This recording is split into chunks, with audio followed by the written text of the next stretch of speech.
A millionaire is driving through the streets when he spots a little 6-year-old rose seller who has the exact same delicate features as his ex-wife, whom he divorced 7 years ago.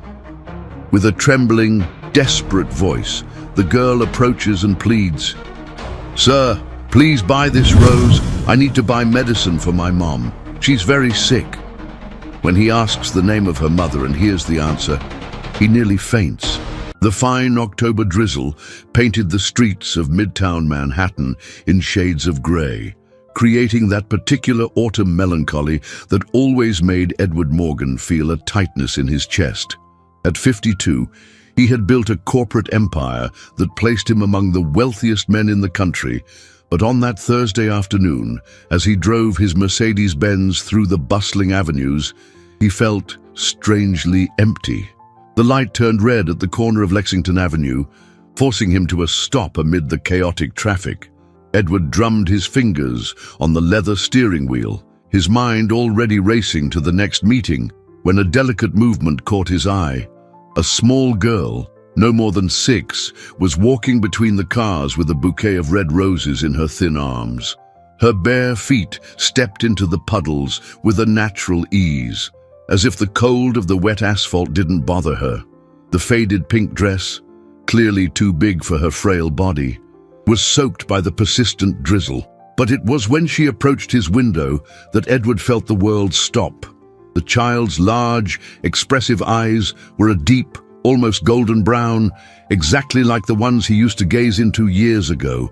The delicate features of her face, the shape of her slightly upturned nose, and especially that dimple on her chin that appeared when she smiled nervously.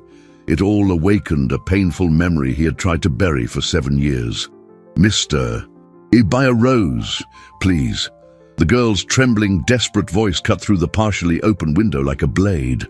"I need to buy medicine for my mommy. She's very sick." A shiver ran down Edward's spine. The resemblance was impossible to ignore. Those features, that expression, that dimple, it all brought him back to Helena, his ex-wife, whom he had divorced amidst bitter fights and words that should never have been spoken. What's your mother's name?" he asked in a hoarse voice, almost a whisper. The girl tilted her head, surprised by the unusual question. "Helena, Mr. Helena Ross. Why do you want to know?" Edward's world collapsed in that instant. His hands trembled on the steering wheel, and he had to lean back against the seat to keep from fainting. Helena, the same name, the same woman he had loved so intensely and lost through his own negligence. The woman who had walked out of his life, taking pieces of his heart he had never managed to recover. "How old are you?" he asked, his voice barely escaping his throat. "6, Mr. My mommy says I was born when she was very sad, but that I brought light into her life. 6 years." Edward closed his eyes and did the mental math he didn't want to do. 6 years ago, he was still married to Helena.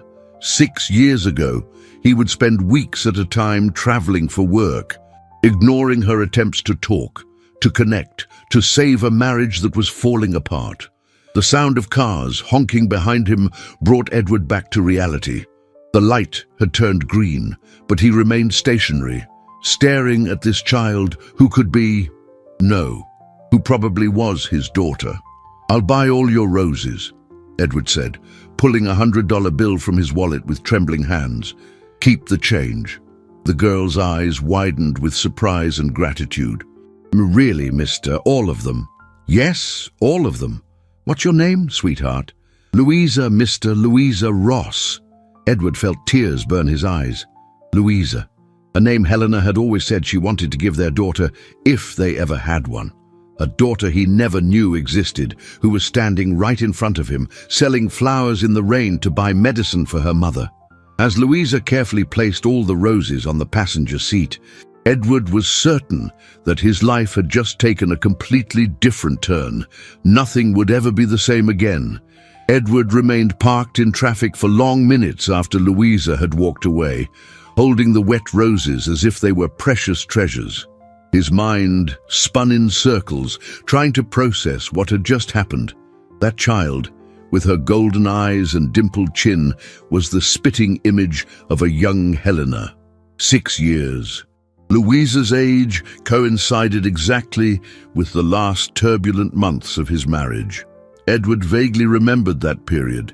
He was obsessed with expanding his company into the international market, traveling constantly, ignoring Helena's increasingly desperate pleas for his attention and presence.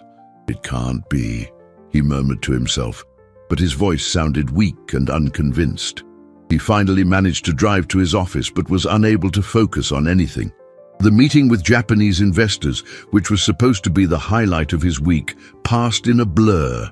His answers were automatic, his mind completely fixed on that little girl with golden eyes selling flowers in the rain. As soon as the meeting ended, Edward locked himself in his office and picked up the phone. His secretary, Sharon, a woman in her 40s who had worked with him for over a decade, answered immediately. "Sharon, I need you to find some information for me, discreetly." "Of course, Mr. Morgan, what do you need?" "I want you to find the current address for Helena Ross, my ex-wife. I need to know where she's living." There was a pause on the other end of the line. "Mr. Morgan, may I ask why? It's been years since you've mentioned—" "Just do as I ask, Sharon. It's urgent." Edward hung up and walked to the panoramic window of his 20th floor office. Below, the city buzzed with its daily life, but all he could think about was Louisa. If she really was his daughter, how could he have lived all these years without knowing she existed? The phone rang 2 hours later. "Mr. Morgan, I have the information you requested. Helena Ross lives at 47 Crane Street in the South Bronx. It's a very rough neighborhood, sir." Edward jotted down the address with trembling hands. The South Bronx, one of the city's poorest areas, where entire families lived in precarious conditions. The woman who had once shared a mansion with him now lived on the outskirts of the city. "Anything else, Sharon?" "Yes, sir. She works as a cleaner for a few commercial businesses, but according to my sources, she's been on leave for a few months due to health problems. There are records indicating she has a 6-year-old daughter." Edward closed his eyes. A 6-year-old daughter. "Louisa, there's one more thing, Mr. Morgan. The child has no father listed on her birth certificate. It only lists the mother's name." The phone slipped from Edward's hand and clattered to the floor. No father listed. That meant Helena had raised Louisa alone, without financial support, without any help. While he was accumulating millions, his possible daughter was growing up in poverty. Edward cancelled all his appointments for the rest of the week and left his office like a man in a trance. He drove to the South Bronx, a journey that would normally take an hour but felt like an eternity to him. Crane Street was a sequence of run-down tenements and shabby buildings, with gutters running with murky water and children playing barefoot in the street. Number 47 was a dilapidated building with a patched-up roof and brick walls covered in graffiti. Edward parked his car a safe distance away and watched. There was no movement from the apartment, but he could see a faint light coming from within.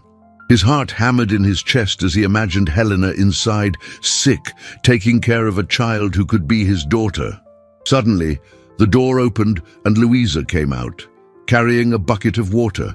She seemed even more fragile under the fading evening light, her movements slow and tired for such a young child. Edward wanted to get out of the car, run to her, hold her, and take her far away from that place, but something held him in the driver's seat. Fear. Fear of discovering the truth he already knew in his heart. Fear of facing the consequences of years of neglect. When Louisa went back inside, Edward finally managed to move. But instead of approaching, he started the car and drove home, knowing he had just made the most cowardly decision of his life. Edward spent a sleepless night pacing the empty halls of his mansion like a tormented ghost. Every room in the luxurious house echoed with memories of Helena, the living room where she used to read her books, the garden she tended with such care, the bedroom where they had slept together for 5 years before it all fell apart. At 6 in the morning, unable to bear another minute of uncertainty, Edward made a decision that would change everything. He put on simple clothes, got in his car, and drove back to the South Bronx. This time, he wouldn't run away. The neighborhood was slowly waking up. Women carried laundry baskets, men left for work on bicycles, children ran through the streets. Edward parked a block away from Helena's building and walked nervously toward it. The door was slightly ajar, and he could hear voices from inside. One was unmistakably Helena's, though weaker and more tired than he remembered. The other was the sweet voice of Louisa. "Mommy, you can't get up today. The doctor said you need to rest. My sweet girl, I have to work. We don't have money for this week's medicine. I'll sell more flowers, Mommy. Yesterday, a very kind man bought all my roses and gave me a lot of money." Edward felt his heart break. That 6-year-old child was taking on responsibilities that not even adults should have to bear. And worse, she was talking about him, unaware that she was describing the man who could be her father. "Louisa, my love, I don't want you going out alone to sell flowers. It's dangerous." "But Mommy, how will we buy food? How will we pay the rent?" Edward heard the sound of Helena crying softly, trying to stifle her sobs so as not to worry her daughter. The woman who had once been his wife, who had shared dreams and plans with him, was now crying in despair while her 6-year-old daughter tried to comfort her. He couldn't stand it anymore. He knocked gently on the wooden door. "Who is it?" Helena's voice sounded frightened. "It's me, Helena. Edward." The silence that followed was deafening. Edward could imagine the shock, the confusion, perhaps even the fear Helena must be feeling. After long minutes, the door opened just a crack. Helena appeared in the doorway, and Edward had to lean against the frame to keep from falling. The woman he had loved was unrecognizable, far too thin, with deep dark circles under her eyes, hair without its shine, and a pallor that betrayed illness. But her golden brown eyes were the same, and in them Edward saw a mixture of surprise, pain, and a profound anger. "What do you want here, Edward?" "Helena, I need to talk to you. After 7 years, after never returning any of my calls." Edward's blood ran cold. "What calls? Don't pretend you don't know. I tried to contact you dozens of times. Your secretary always said you were busy, that you were traveling, that you couldn't be disturbed. Helena, I swear I never got any calls from you. I never knew." "Mommy, who is it?" Louisa's voice interrupted the tense conversation. Edward looked over Helena's shoulder and saw the little girl approaching curiously. When their eyes met, Louisa smiled in recognition. "Hi, Rose Mister." Helena followed her daughter's gaze, and when she saw Edward looking at Louisa with an expression of pain and recognition, she understood immediately. Her eyes widened in horror. "No," Helena whispered. "No, no, no." "Helena, please, let me explain." "Go away, Edward. Go away now." "Mommy, why are you mad at the kind mister?" Louisa tugged at the hem of her mother's dress, not understanding the tension in the air. Edward looked at the daughter he never knew he had, at the woman he had abandoned without knowing she was pregnant, and felt the crushing weight of 7 years of neglect come crashing down on his shoulders. "Helena, she's my daughter, isn't she?" The question came out as a desperate whisper, but Helena heard it clearly. Her tears began to fall, and she hugged Louisa against her chest as if protecting the girl from a storm. "Now you want to know. After 7 years?" Edward reached a trembling hand toward Louisa, but Helena recoiled, slamming the door in his face with a bang that echoed down the street. Edward stood before the closed door for almost an hour, listening to the muffled sounds of Helena trying to calm Louisa, who didn't understand why her mother had become so upset. Every sob he could hear was like a stab to his chest. Finally, he returned to his car, but he couldn't get the image of a thin, sick Helena out of his mind, nor the confused eyes of Louisa when the door slammed shut. For the first time in years, Edward couldn't work. He sat in his office staring at the phone, thinking about the calls Helena had mentioned. "Sharon," he called his secretary on the intercom. "I need to speak with you, now." When Sharon entered the room, Edward studied her with different eyes. The woman he had considered efficient and loyal suddenly looked nervous, avoiding his gaze. "Sharon, I want you to tell me the truth. During the last few years of my marriage, did Helena try to call me?" Sharon's face turned pale. "Mr. Morgan, The truth, Sharon. How many times did Helena try to talk to me? She called almost every day during the last few months before the divorce. But you always said you didn't want to talk to her, that you were busy with business, that—" "I never said that." Edward shot up from his chair, his voice echoing through the office. "Never. You never put her calls through to me." Sharon looked down, her hands trembling.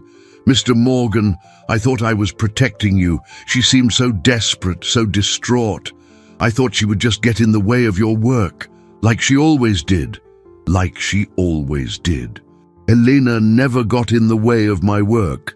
But sir, she was always asking for attention, always wanting you to stay home, always complaining about your trips.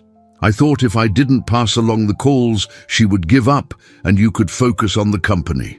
Edward felt the world spin around him. Sharon had filtered his calls, had decided for him who deserved his attention, and one of those calls, perhaps the most important one of his life, had been about Helena's pregnancy. "No, Sharon, you're fired. I want you to clear out your desk and leave immediately." "Mr. Morgan, please, I was only trying to help. I've always taken care of you, always did what I thought was best. Get out, Sharon, now." After the secretary left, Edward locked himself in his office and wept, as he hadn't wept since his parents died. He wept for the wife he had lost, the daughter he had never met, and the 7 years stolen from his life. The next day, Edward hired a discreet private investigator. He needed concrete proof, needed to understand the whole story. The man, named Robert Kane, was known for his discretion and efficiency. "I want you to investigate everything about Helena Ross and her daughter Louisa, but be discreet. I don't want them to know I'm looking into this." Robert returned 3 days later with a detailed report that completely shattered Edward.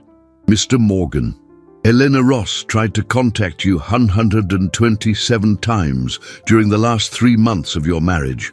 All the calls were blocked by your secretary. She even came to your office in person twice, but was prevented from going up by security, who said they had orders not to let her pass." Edward closed his eyes, feeling nauseous. "After the divorce, she found out she was pregnant. She tried to contact you another 67 times during the pregnancy. Again, all calls were blocked.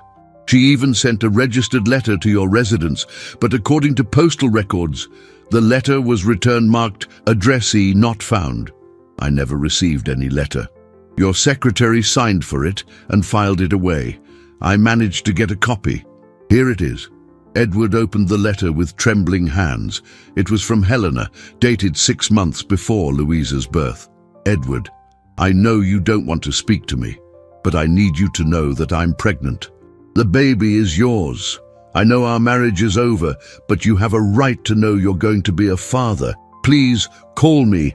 I need to talk to you about this child's future."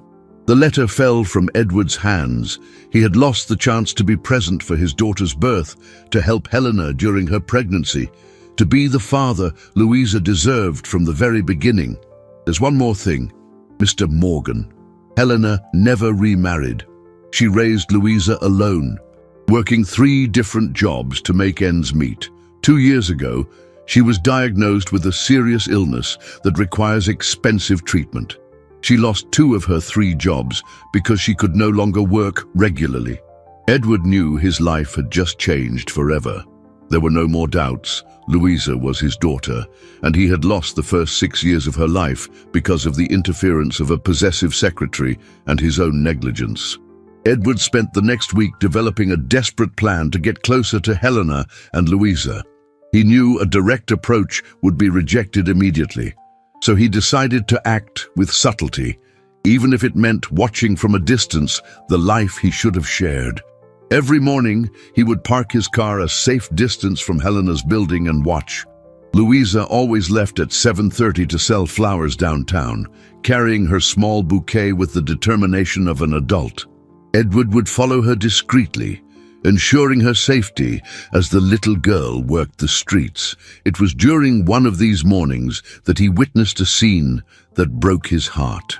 Louisa was on the corner of Lexington Avenue, offering her flowers to passers-by when a group of older boys approached her. Edward couldn't hear the conversation, but he saw when one of them shoved Louisa, causing her to drop all her roses on the wet ground. Instinctively, Edward got out of the car and ran toward the commotion. When he arrived, Louisa was on her knees, trying to salvage the damaged flowers, with tears streaming down her face. "Leave her alone," Edward said with a firm voice to the boys, who immediately scattered at the sight of an approaching adult. "Rose, mister!" Louisa looked up, surprised and relieved. "They ruined my flowers. How am I going to buy Mommy's medicine now?" Edward knelt beside his daughter, helping her gather the roses that were still in good condition. "Don't worry, I'll buy them all, just like I always do." "But you always come in the afternoon. Why are you here in the morning?" Edward quickly improvised. I work nearby. Sometimes I pass this street on my way to the office." Louisa smiled, and Edward felt his heart warm. "You're very kind, mister. What's your name? I've always wanted to know." "Edward." "My name is Edward." "Edward," Louisa repeated, testing the name. "That's a nice name. My mommy sometimes gets sad and says a name like that when she thinks I'm not listening." Edward swallowed hard. "What name does she say?" "I don't remember exactly, but it sounds like yours." For the next hour, Edward accompanied Louisa as she worked, not only buying her roses, but also helping her sell them to other passers-by. For the first time in his life, he experienced the simple joy of being with his daughter, even if she didn't know who he really was. "You know, Mr. Edward, you're different from other adults," Louisa said as they walked down the street. "Most people don't even look at me, but you always treat me like I'm important." "You are important, Louisa, very important. To you, too." Edward had to blink several times to hold back tears. "Yes, sweetheart. To me, you're the most important person in the world." Louisa stopped walking and stared at him curiously. "Why? You don't even know me that well." "Sometimes, Louisa, you meet people who are special from the very first moment you see them. It's like they were always a part of your life, even if you only just found that out now." The little girl nodded as if she understood perfectly. "That's how I feel about you, Mr. Edward. When you bought my roses that first day, I felt you were different. It seemed like you were sad, but it also seemed like you knew me from somewhere." Edward knelt in front of his daughter, looking into the golden eyes that were so much like Helena's. "Louisa, if you could make a wish, any wish in the world, what would you wish for?" "That's easy," she answered without hesitation. "I'd wish for my mommy to get better. She's been sick for a long time, and I know she's scared, even if she tries to pretend everything is okay. And if your mommy got better, what else would you wish for?" Louisa thought for a moment. "I'd wish to have a dad. All the other kids have a dad, but I don't. My mommy says my dad left before I was born, but sometimes I dream that he comes back and we're a real family." Edward felt as if a dagger had been thrust through his chest. His daughter dreamed of him, not knowing he was right there, in front of her, desperate to be a part of her life. "Louisa, I'm sure your dad, wherever he is, he would love to meet you." "Do you really think so?" "I'm absolutely sure." When it was time for Louisa to go home, Edward knew he couldn't put off the inevitable any longer. He had to find a way to get close to Helena, to prove that he had changed, to show that he was willing to do anything to be part of their lives. But as they neared the building, Edward saw an ambulance parked in front of number 47. Louisa dropped the remaining flowers on the ground and ran toward the ambulance, screaming, "Mommy!" With a voice that pierced Edward's heart. He followed her, trying to process the scene unfolding before his eyes. Two paramedics were coming out of the building, carrying Helena on a stretcher. She was conscious but visibly weak, her skin even paler than the last time Edward had seen her. When she heard Louisa's voice, she tried to lift her head. "My sweet girl, don't worry. Mommy's going to be okay," Helena said in a faint voice, trying to smile to reassure the child. "Where are you taking my mommy?" Louisa asked the paramedics, clinging to the side of the stretcher. "To City Hospital, honey. Your mom needs urgent medical care," one of the men replied kindly. "Can I go with you?" The paramedics exchanged uncertain glances. "Well, do you have a guardian who can come with you?" "I don't have anyone. I only have my mommy." Edward slowly approached. Helena saw him and her eyes widened, a mixture of surprise and desperation on her face. "Edward, what are you doing here?" "I can take Louisa to the hospital, Helena. I can come with you." "No." Helena's response was immediate and firm despite her weakness. "I don't want you near my daughter." "Helena, please, she can't be alone." "Mr. Edward knows my mummy." Louisa looked confusedly from one to the other. One of the paramedics interrupted the argument. "Sorry, but we have to go now. The patient's condition is serious." "Please," Helena held Louisa's hand. "Go with Mrs. Diaz, our neighbor. She'll take care of you until I'm back." "But Mommy, I want to stay with you." "You can't, my love. The hospital doesn't let children stay." Edward watched the farewell between mother and daughter, seeing the desperation in both their eyes. When the ambulance drove off, Louisa stood in the street, crying silently. "Louisa," Edward approached gently, "your mother is going to be fine. The doctors will take care of her." "Mr. Edward, how do you know my mommy?" Edward took a deep breath. We've known each other for a long time, before you were born. Were you friends?" "We were more than friends, Louisa. We were very close." The neighbor Helena had mentioned. Mrs. Diaz appeared at her door. She was a woman of about 60, with a kind but worried face. "Louisa, dear, come here. You'll stay with me until your mother comes back." "I don't want to stay, Mrs. Diaz. I want to go to the hospital." Edward knelt in front of his daughter. "Louisa, listen to me. I'm going to the hospital to check on your mother, and then I'll come back and tell you how she is." "Okay. You promise?" "I promise." Edward left Louisa with Mrs. Diaz and drove quickly to City Hospital. When he arrived, he found that Helena had been admitted in serious condition. Her illness, which he now learned was a severe kidney complication, had worsened drastically. "Doctor, what is patient Helena Ross's condition?" Edward asked the attending physician. "Are you a relative, sir?" Edward hesitated for a moment. I'm a close family friend." "Well, the situation is complicated. She needs urgent surgery, but it's an expensive and risky procedure. Without the proper treatment, she may not survive more than a few weeks." "How much does the surgery cost?" "Around $150,000, including all procedures and the recovery period." Edward didn't hesitate. "I'll pay for it, all of it." "Sir, that's a significant amount." "Are you sure?" "Doctor, do whatever is necessary to save this woman. Money is not an object."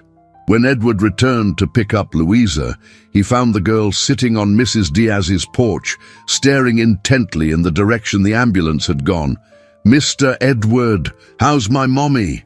Edward sat down beside his daughter. "She's being well taken care of, Louisa. The best doctors are looking after her." "Is she going to be okay?" Edward hugged Louisa, feeling for the first time the warmth of his daughter in his arms. "I'm going to do everything in my power to make sure your mother gets better. That's a promise." "Why do you care so much about us, Mr. Edward?" Edward looked into his daughter's golden eyes, identical to Helena's, and knew he couldn't hide the truth for much longer. "Because you are the most important people in my life, Louisa. Even if you don't know it yet." Edward decided he could no longer live a lie.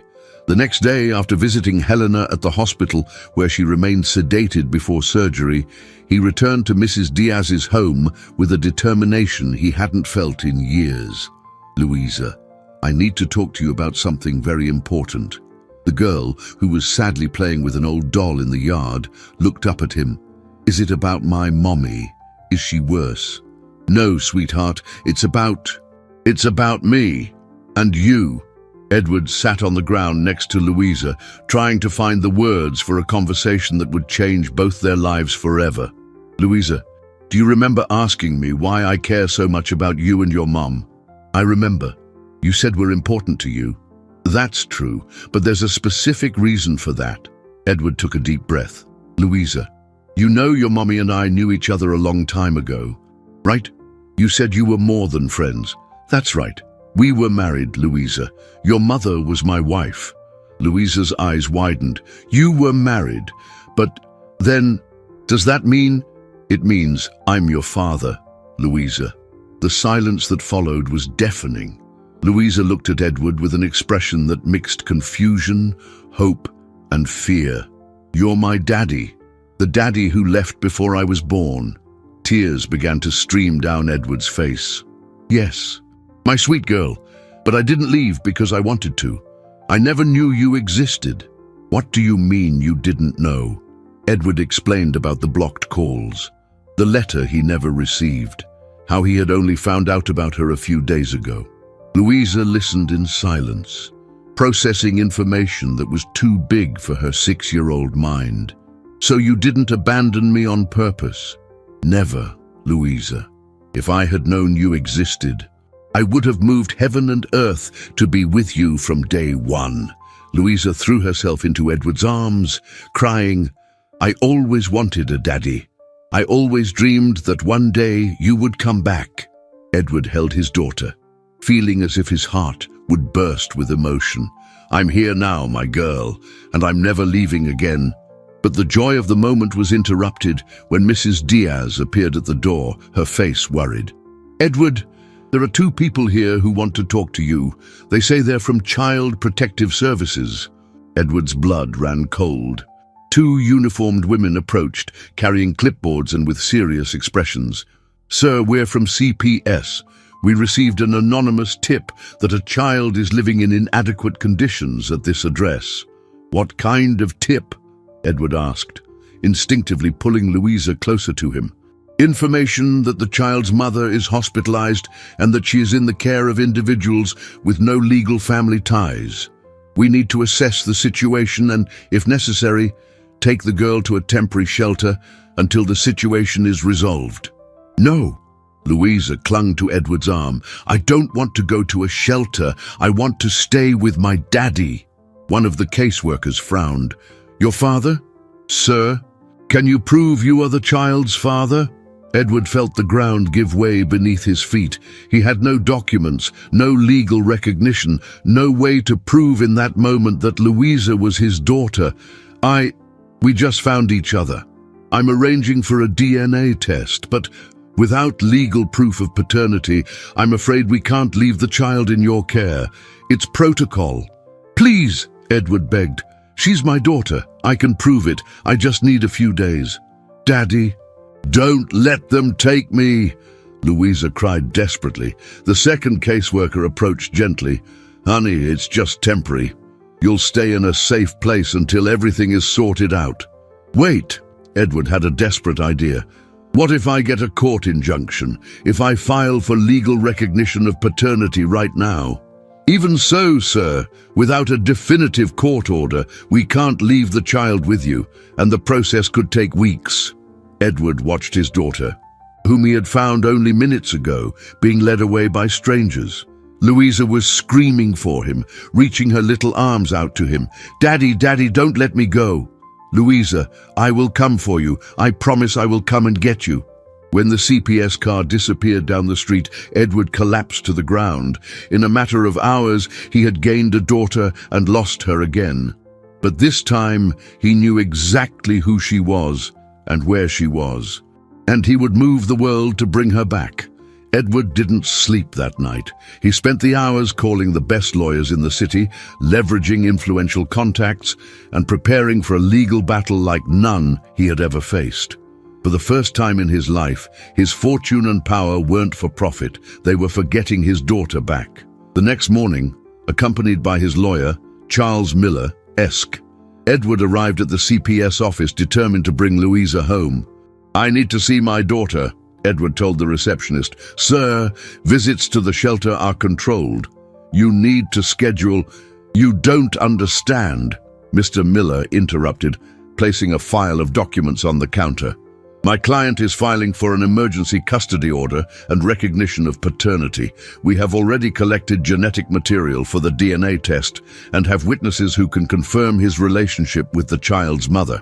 The CPS supervisor, a serious woman named Dr. Patricia, received them in her office. "Mr. Morgan, I understand your situation, but we must follow protocol. The child is being well cared for at the temporary shelter and—" "Doctor, with all due respect," Edward leaned forward, "my daughter shouldn't be in a shelter at all.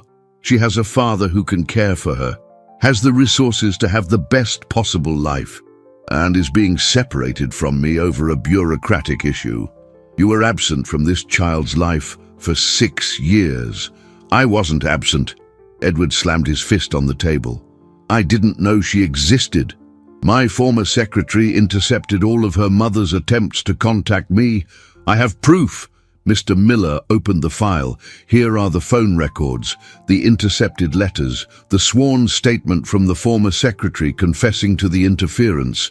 My client was the victim of deliberate sabotage." Dr. Patricia examined the documents carefully. "This is quite extraordinary, but legally we still—" "Doctor," Edward changed his tone, trying to control his emotion. "Please, just let me see my daughter. 5 minutes. She's scared, confused. She needs to know I haven't abandoned her again." After a long pause, Dr. Patricia agreed. 5 minutes. Supervised. When Edward saw Louisa in the shelter's visiting room, his heart broke. The little girl was sitting alone in a small chair, swinging her legs and looking out the window. When she saw him, her eyes lit up. "Daddy, you came to get me!" Edward knelt and hugged her. "Of course I did, my girl. I told you I would never abandon you again. When can I go home? This place is strange. The other kids cry a lot at night." "Very soon, Louisa. Daddy is sorting out some important things so you can come live with me." "And Mommy, how is she?" Edward swallowed hard. Helena had undergone surgery the night before and was still in the ICU. "She's recovering, sweetie. The doctors are taking very good care of her." "Daddy, when Mommy gets better, are we going to be a real family?" Louisa's innocent question hit Edward like a thunderbolt. He hadn't thought about that. What if Helena recovered but still rejected him? What if she couldn't forgive his years of absence? "Louisa, Mommy and Daddy, we aren't married anymore, but that doesn't mean we can't be a family. Families come in many different forms." A social worker interrupted their conversation. "Mr. Morgan, your time is up." "No." Louisa clung to her father's neck. "I want to go with you. Soon, my girl. Very soon." As Edward left the shelter, he received a call that changed everything. It was from the hospital. Helena had woken up from surgery and was asking for Louisa. At the hospital, Edward found Helena weak but conscious. When she saw him, her face contorted with anger. "Where is my daughter, Edward?" "Helena, I need to tell you something. Child Protective Services took Louisa to a temporary shelter." "What?" Helena tried to sit up in bed, but she was too weak. "Why?" "They received an anonymous tip, and when they found out I had no legal proof of paternity." "You told her?" Helena's voice was a dangerous whisper. "Yes, Helena. She had a right to know. You had no right to do that. You have no right to show up in our lives after 7 years and mess everything up." "Helena, I'm trying to help. I paid for your entire surgery. I'm fighting to get Louisa back. I didn't ask for your help." "And I don't want your money." Charles Miller, who had accompanied Edward, approached the bed. "Mrs. Ross, I need to inform you of something important. If you oppose Mr. Morgan's recognition of paternity, Louisa could remain in the shelter for months, perhaps years, until the matter is resolved in court." Helena looked at the lawyer, then at Edward. "Are you blackmailing me?" No. Edward sat beside the bed. Helena, I know you hate me. You have every right. But Louisa doesn't deserve to pay for our mistakes. She wants a family. She wants a father. And I want to be that father. Helena closed her eyes, tears streaming down her face. I raised her alone for 6 years, Edward, 6 years of struggling, working, suffering, and now you show up and want to take her away. I don't want to take her from you. I want us to be partners for her best interests. Helena was silent for long minutes.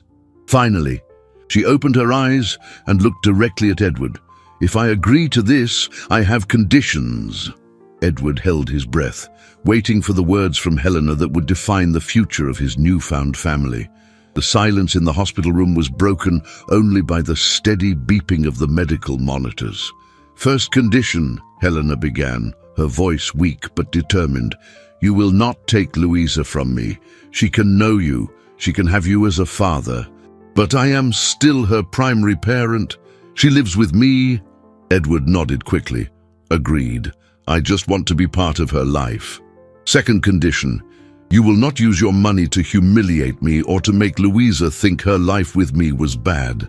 I don't want her growing up thinking that poverty is the same as a lack of love. Helena, I would never do that. Third condition, Helena's voice grew harder. You will prove that you've changed.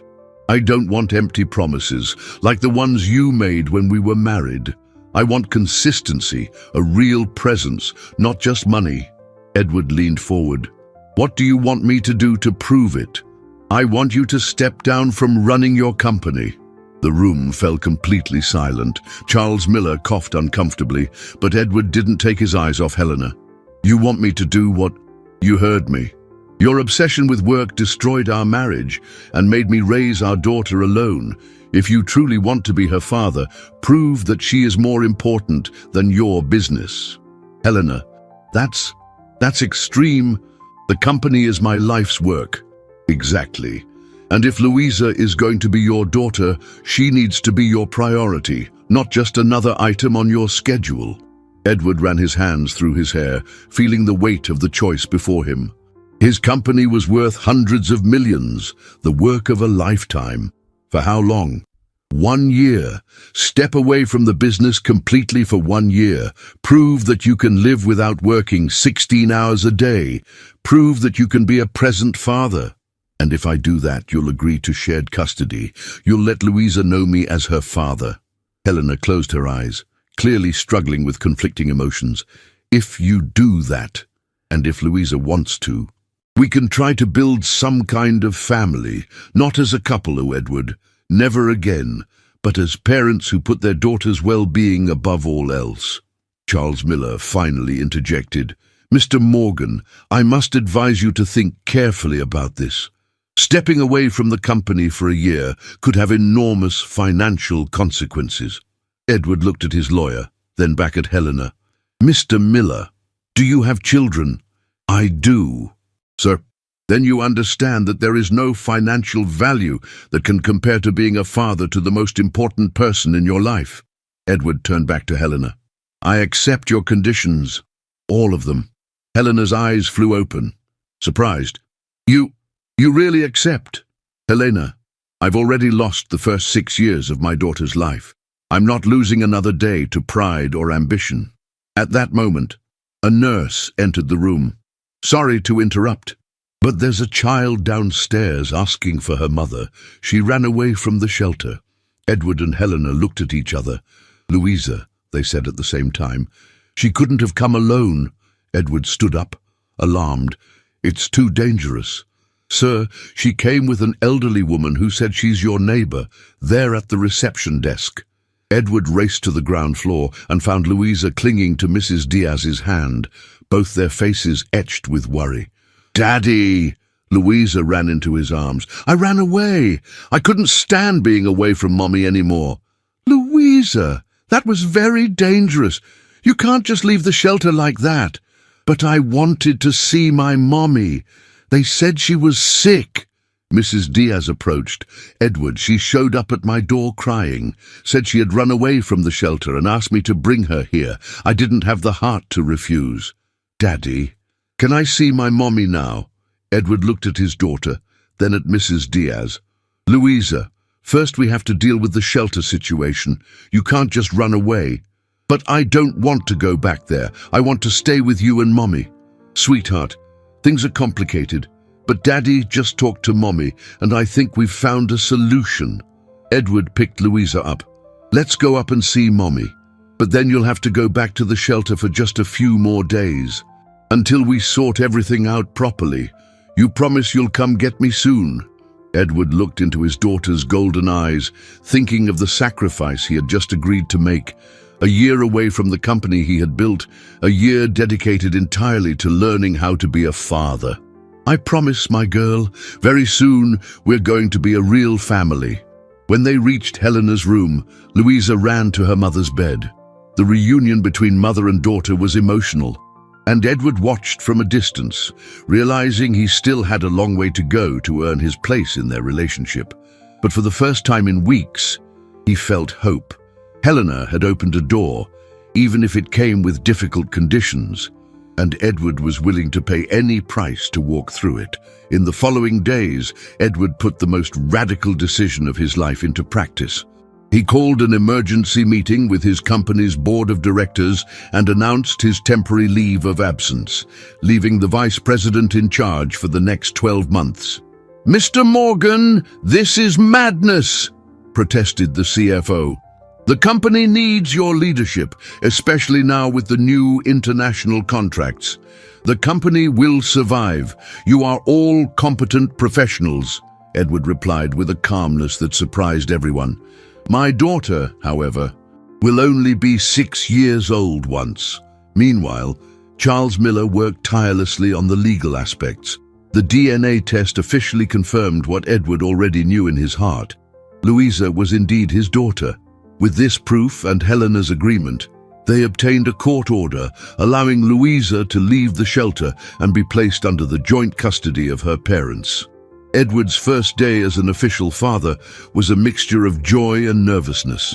Helena had been discharged from the hospital and was recovering at home, still weak but stable. Edward arrived in the morning to pick up Louisa to spend the day together. "Daddy, where are we going?"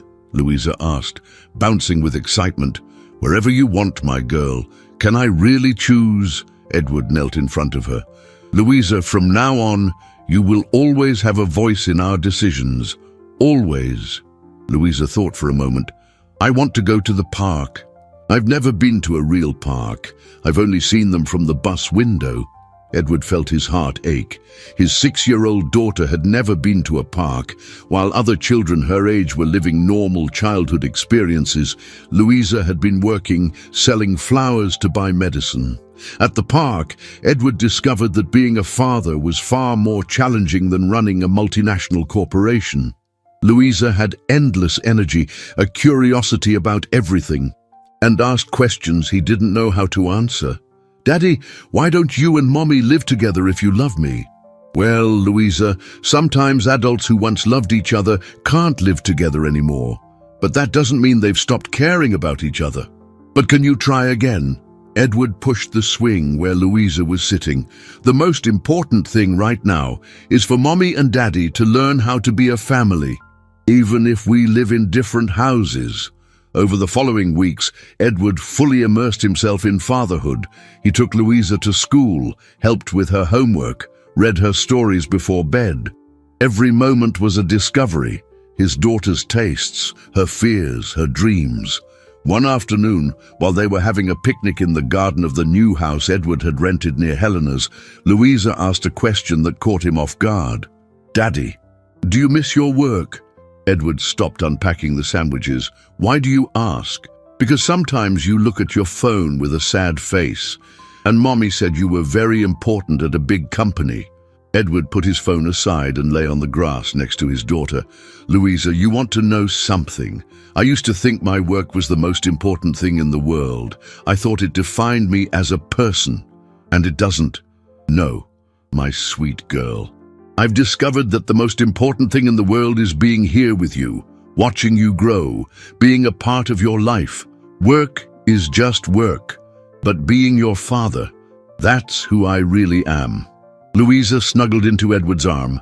"I like it when you talk like that." "Like what?" With a daddy voice. "At first, you talked to me like you talk to other adults. Now you talk to me like my friends. Daddies talk to them." Edward laughed, realizing his daughter had noticed his evolution as a father better than he had himself. That night, when he took Louisa back to Helena, he found his ex-wife in the kitchen, making tea. "How was your day?" Helena asked, not looking directly at him. "It was perfect. She's incredible, Helena. You did a wonderful job raising her." Helena finally faced him. "Edward, can I ask you a question?" "Of course." "Do you really not miss the company? Don't you feel the urge to go back?" Edward thought of Louisa's question from earlier. "I do miss it, but you know what I've discovered. I don't miss the person I was when I worked there, the man who put meetings before his family, who thought financial success was more important than relationships." Helena poured 2 cups of tea. "Sometimes I look at you playing with Louisa, and it's hard to reconcile that with the man I remember. People can change, Helena." "I've changed." "I hope so, Edward, for her sake." As Edward left the house that night, he realized he was beginning to win not only his daughter's love, but perhaps, slowly, Helena's respect. It was a start. 2 months after Edward began his new life as a dedicated father, an unexpected event would shake the fragile stability they had managed to build. Louisa was spending the weekend with Edward when he received a call that would change everything. "Edward, it's Robert Kane, the private investigator. I need to speak with you urgently." "Robert, I thought our investigation was over. There's something I discovered by chance, and I think you need to know. Can I come to your house?" An hour later, Robert arrived, carrying a thick folder of documents. Louisa was playing in the garden, allowing the adults to talk in private. "Edward, while organizing the final files on the case, I found something that was previously overlooked. Your former secretary, Sharon, didn't act alone." Edward frowned. "What do you mean?" "She had an accomplice. Someone who was guiding her on how to intercept Helena's calls and correspondence." "Who?" Robert opened the folder and pulled out several photographs and documents. "Your minority partner in the company, Roger Andrews. He's been in love with you for years." Edward felt the floor drop out from under him. Roger had been his friend for over 15 years, someone he trusted implicitly. "That makes no sense. Roger always supported my marriage to Helena." "No, Edward. He funded the sabotage.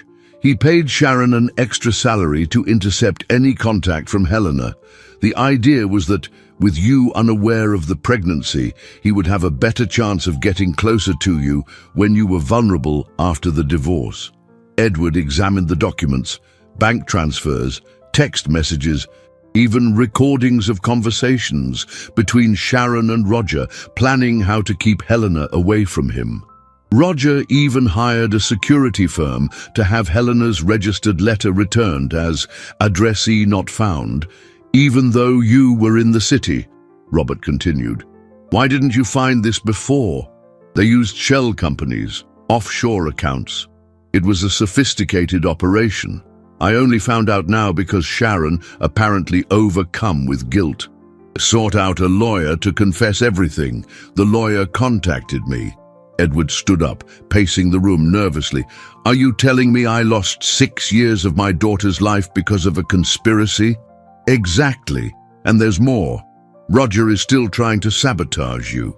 He recently tried to convince the company board to declare your leave of absence as a breach of duty so he could take over your position." At that moment, Louisa ran into the room. "Daddy, can I call Mommy? I want to tell her about the sandcastle we made." Edward knelt and hugged his daughter, trying to control the rage he felt. "Of course, sweetie. Use the phone in the kitchen." When Louisa left, Edward turned back to Robert. "I want you to gather every piece of evidence. I'm going to sue Roger for everything he's done." "Edward, there's something else you need to know. Sharon confessed that Roger was also behind the anonymous tip to Child Protective Services. What? He found out you had met Louisa and was afraid it would lead you back to Helena. So he anonymously reported a child at risk. Edward sat down heavily.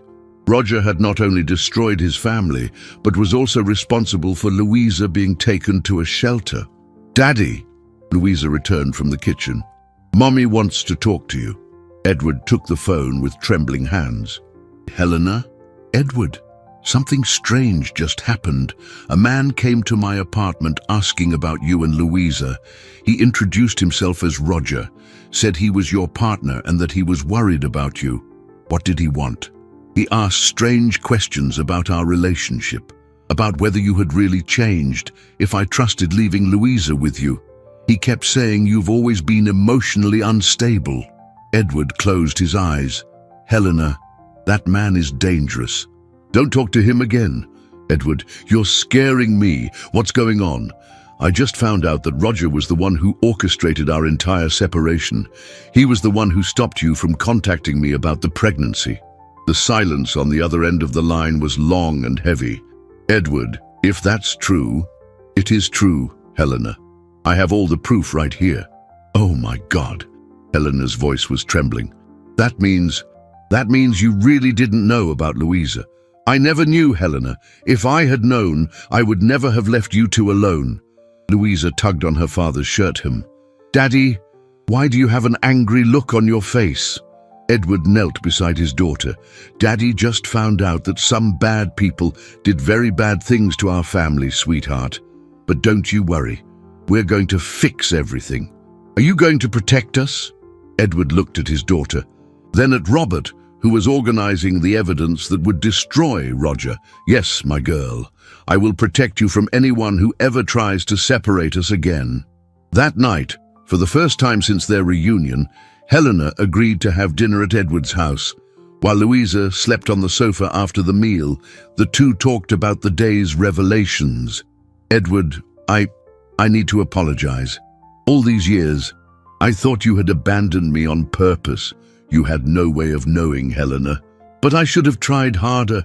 I should have come in person. Roger made sure that wouldn't happen. He manipulated everything." Helena looked at her sleeping daughter. "What do we do now?" Edward followed her gaze. "Now, we protect our family. And I promise you, Roger will pay for every single day he stole from us." Edward decided to confront Roger directly. The next morning, after dropping Louisa at school, he drove to his company's headquarters for the first time in months. The employees greeted him with surprise and delight, but Edward had only one goal in mind. Roger was in his office, sitting in the chair that had once been Edward's, as if he already owned the company. When he saw Edward walk in, he tried to mask his nervousness with a false smile. "Edward, what a surprise! How's this devoted dad phase treating you?" "Roger, we need to talk alone." Of course.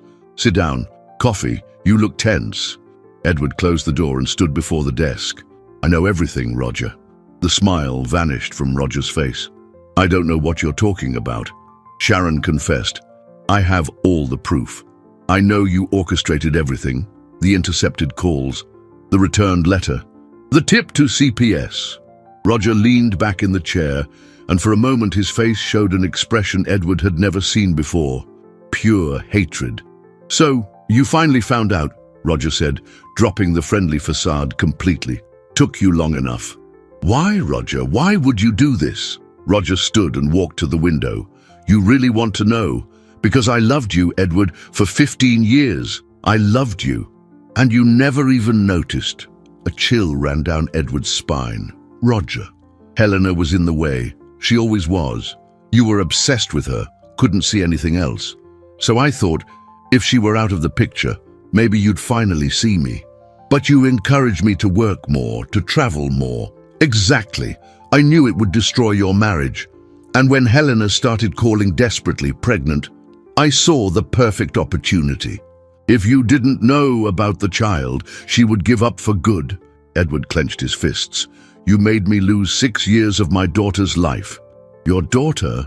Roger laughed bitterly. You didn't even know she existed a few weeks ago. I was the one who took care of you all these years, who stood by you through every decision, every victory. And what do I get?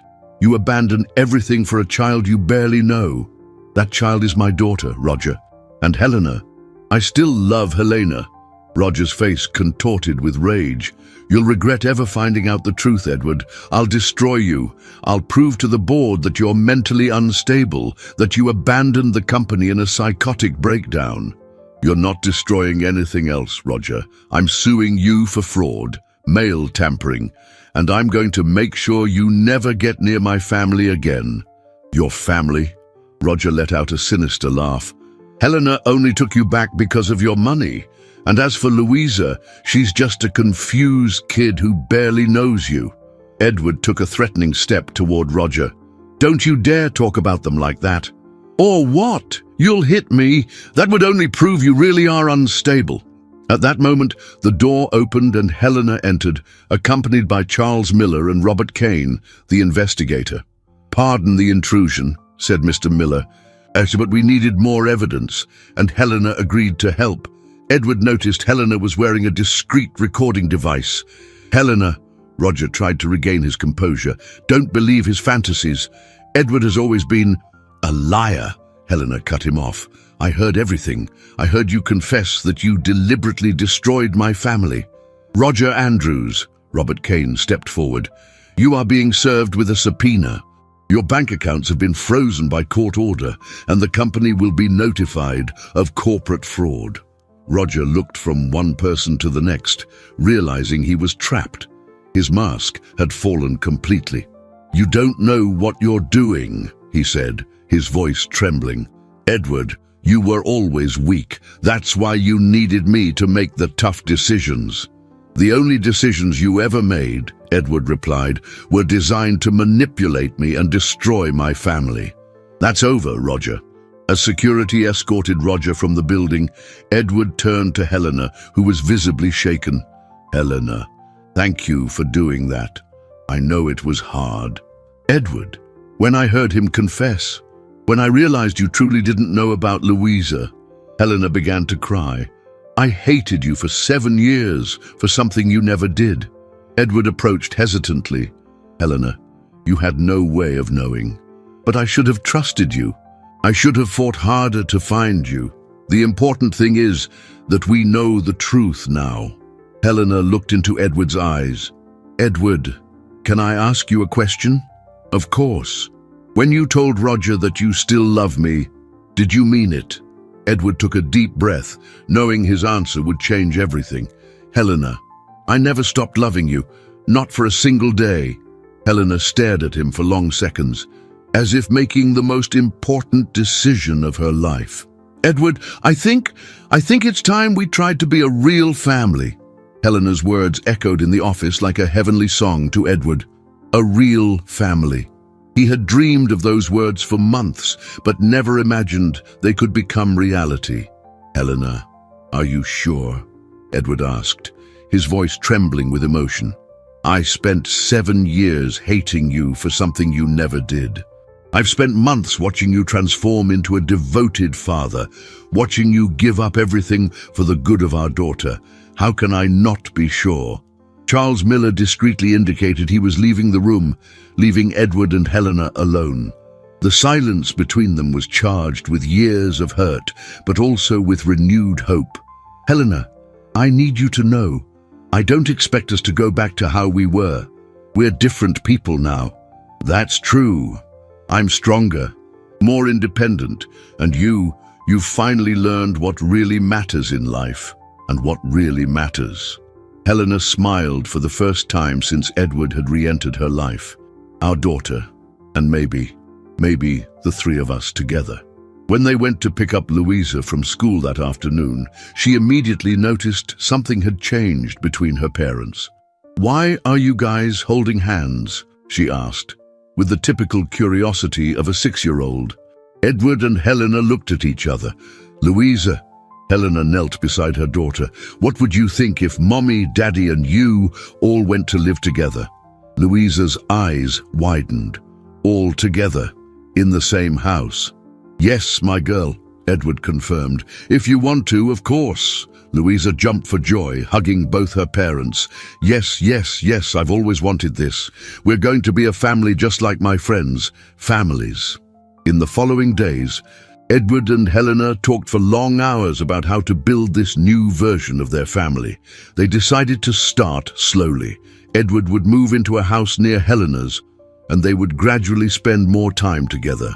Edward, Helena said one night, as they watched Louisa play in the yard, I'm scared. Scared of what? I'm scared you'll go back to being that man obsessed with work. I'm scared this is all just a phase. Edward took Helena's hand. Helena, do you remember that day at the park when Louisa asked if I missed my work? I remember. She noticed the change in me herself. She said I talk to her with a daddy voice now. This change isn't temporary, Helena. It's who I've become. A week later, Edward had an important conversation with his company's board. With the evidence of Roger's fraud and his own need to maintain a work-life balance, he proposed a radical restructuring. I want to retain only 30% of the company, Edward announced.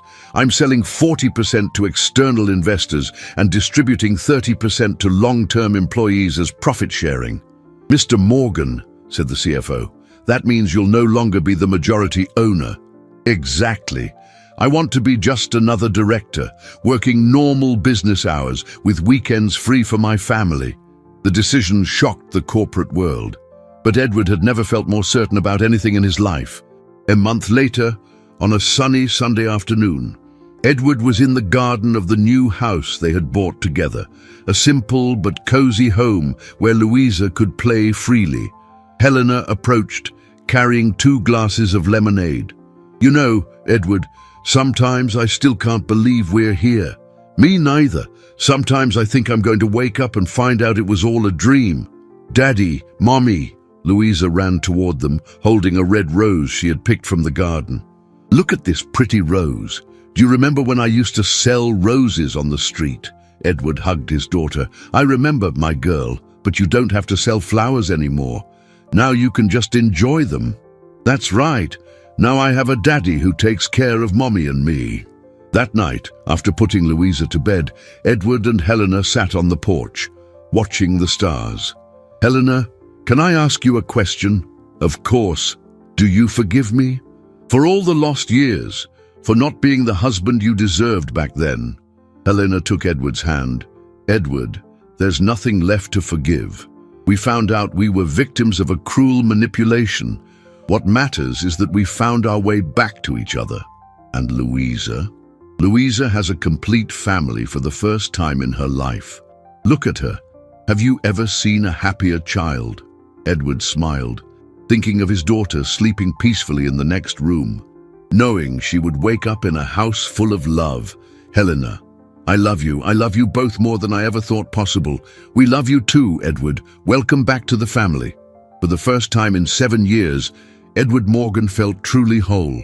6 months after the reunion that changed their lives, on a golden spring morning, Edward woke to the sound of laughter coming from the garden. Through the window, he saw Helena and Louisa planting rose seedlings in the flower bed they had prepared together the previous weekend. "Daddy!" Louisa shouted when she saw him at the window. "Come help! We're planting the roses you promised." Edward smiled, remembering the promise he had made months ago, that one day Louisa would grow flowers for pleasure, not out of necessity. He dressed quickly and joined the 2 most important women in his life in the garden. "How's the project going?" he asked, kneeling beside his daughter. "Mommy said these roses will be the prettiest in the neighborhood because they're being planted with love," Louisa replied, her small hands carefully packing soil around a seedling. Edward looked at Helena, who was smiling as she watched her daughter work. In the past few months, they had learned to be a family again, not the same family they were before, but something new and better. "You know, Louisa," Edward said, helping her with the soil, "these roses remind me of how we met, when I was selling flowers on the street." "Exactly. Do you remember the first thing that caught my attention about you?" Louisa thought for a moment. My eyes? Your eyes, yes, but also your determination. Such a little girl, working so hard to take care of her mommy. It showed me what a special person you were. Helena stopped planting and looked at Edward. You know what I admire most about you now, Edward? What's that? You remember every detail of that first meeting. You value our story, even the hard parts. At that moment, Mrs. Diaz appeared at the fence, carrying a cake. Good morning, family. I brought a carrot cake for you. Mrs. Diaz. Louisa ran to hug the neighbor who had been so important during the difficult times. Child, look how you've grown in these months. And what a beautiful garden you're making. Edward stood up and approached the woman who had cared for his daughter when he didn't even know she existed. Mrs. Diaz, I don't know how to thank you for everything you did for them. Edward, dear, sometimes God puts people in our lives to look after one another. I looked after Louisa, but she filled my life with joy too. As they enjoyed the cake at the garden table, Louisa asked a question that took Edward by surprise. Daddy, are you happy now?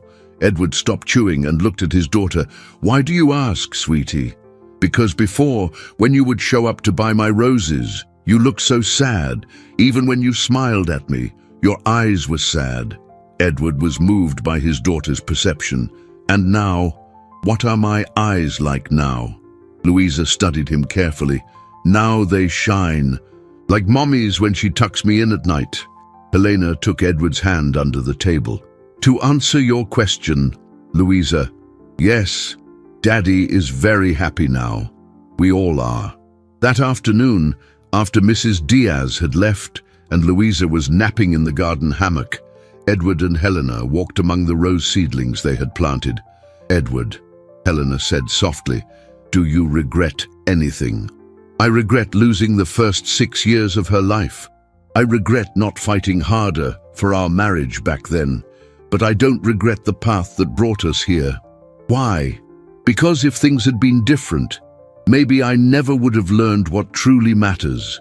Maybe I never would have become the man I am today, the father Louisa deserves.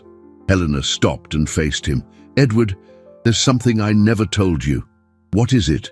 That first day, when you bought all of Louisa's roses, she came home beaming.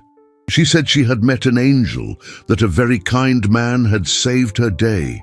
Edward felt tears burn his eyes. She said that. She did. And I thought, what a strange coincidence, because you always used to say that I was your guardian angel. As the sun began to set, Louisa woke up and joined her parents in the garden.